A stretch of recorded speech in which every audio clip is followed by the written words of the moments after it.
Hey everybody, this is Will Davis.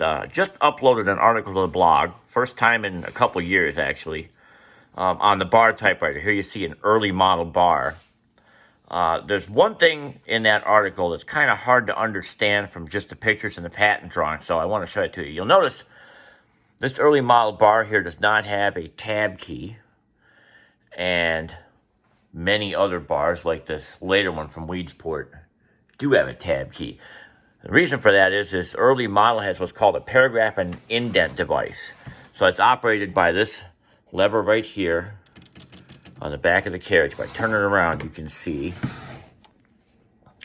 Here's the device right here. So operated by this lever. So this serves both as the margin rack and tab stop rack. So in normal operation, when the carriage moves, it'll hit these margin stops, and then a conventional margin release key on the keyboard allows you to bypass those. These other stops are tab stops, and the way you work those is you have to actuate the carriage release at the same time as you pull this lever. You'll notice the whole rack moves.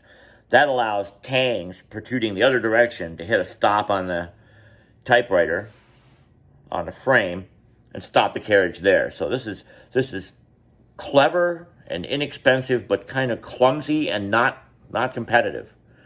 So this was done away with sometime in around 1930 and replaced with a conventional key-operated, not key set, but key-operated tabulator like you see on these Weedsport machines.